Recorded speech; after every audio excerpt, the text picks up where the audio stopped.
One of the scariest moments of my career started on a dark October morning in 2018. I'm a professional athlete, and my training schedule can be a lot. 6 days a week, 5 hours a day, it's intense. Still, I never trained that early. But on this day, a special type of fear brought me out at 4 a.m. before the sun. A fear that someone might discover a secret I'd been keeping. I was 6 months pregnant. I was pregnant, and I was scared enough to train in the dark so that no one would see the life that was growing inside of me. I feared that if a fan or someone posted a photo, that my sponsor would immediately change their mind about wanting to work with me. I feared that I would be forced to choose between motherhood and being a competitive athlete. I feared that the career I worked so hard to build would disappear just like that. You think I'm exaggerating, right? How could a 6-time Olympic champion, a 16-time world champion, a world record holder possibly think that her career might be over by doing something as natural as having a baby? Well, I'm not exaggerating. Getting pregnant in track and field has been called the kiss of death. And it comes with a lot of fear, just like for women in many professions. I have been watching women that I respect and teammates of mine hide pregnancies since I was 19 years old.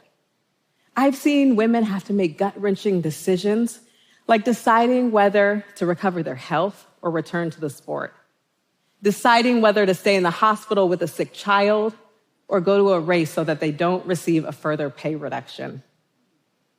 I know what some of you might be thinking.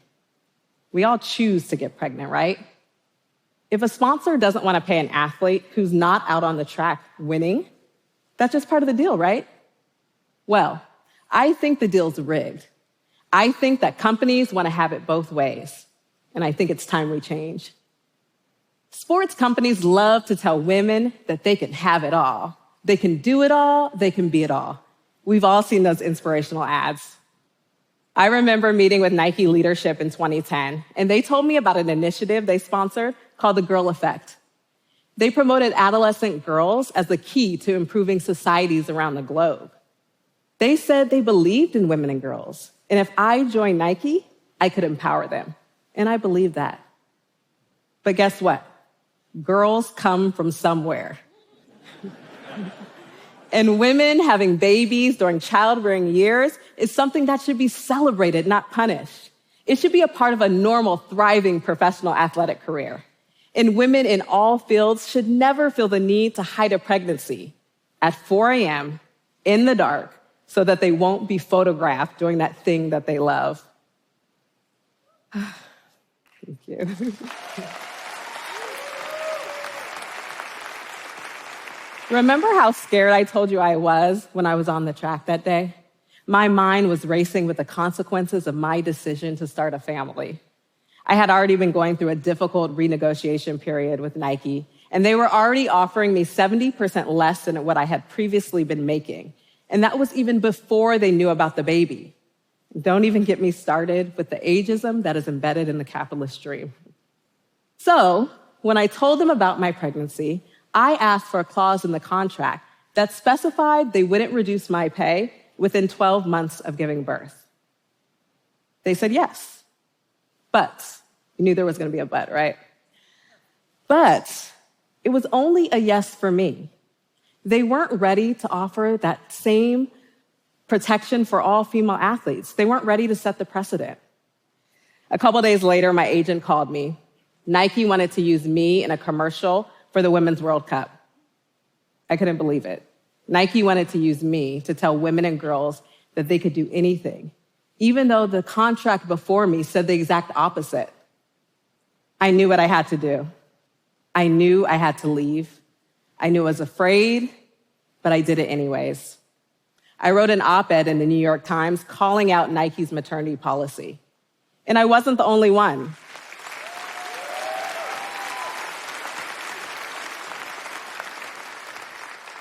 My teammates and I, we helped turn the tide.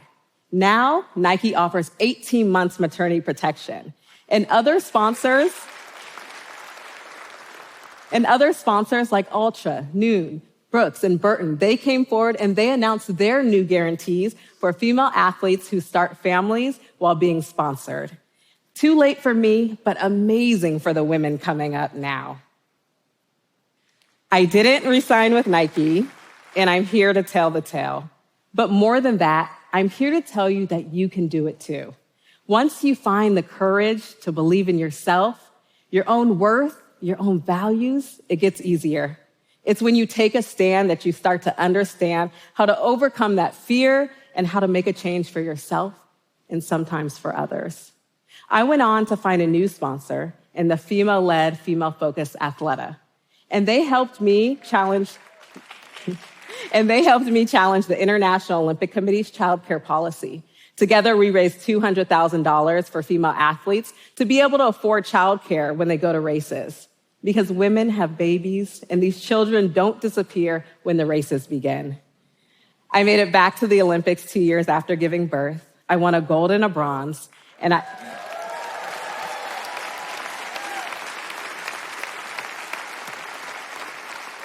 became the most decorated American track and field athlete of all time.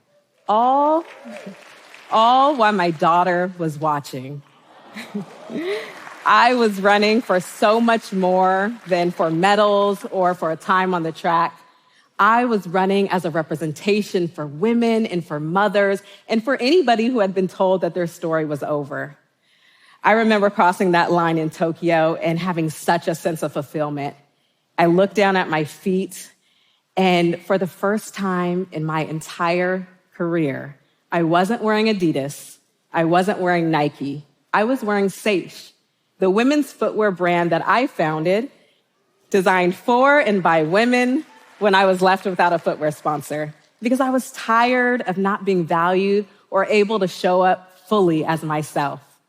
I learned that my voice has power, and when I bet on myself, change is possible. During the pandemic, we all saw what happens when that thin line between our professional and personal lives permanently blurs. We have seen women step back, give up, drop out, as having it all became doing it all, and doing it all became impossible. We have got to stop forcing people to choose between parenting and doing the work that they love. And we've got to stop pretending that we're not making those decisions, because the results affect us all, not just women, but men and our children too, by creating the environment that we all live, work, love, and raise our families in. Isn't it past time that we call out the hypocrisy and create a new normal? One with real generosity, humanity, and truth at the center. Not some misplaced sense of what business is or does. We should say what we will tolerate. And as we all recover from the pandemic that has flattened us, let's just not rebuild the same version of the broken system that we had before, but let's learn and create something new. Each one of us has a role to play, and you don't have to be an Olympian to create change for yourself or for others. Everyone in this room can bet on themselves. It will typically happen in moments of fear when you don't see the path forward. In my own experience, it was a terrifying decision. But that will be your first clue. That feeling of being terrified is your invitation to create change. You have to acknowledge those feelings, you have to brave them, and you have to fight to move forward. It won't be easy. You will be afraid. Your voice will shake. But what I can absolutely promise you is that it will be worth it. Thank you.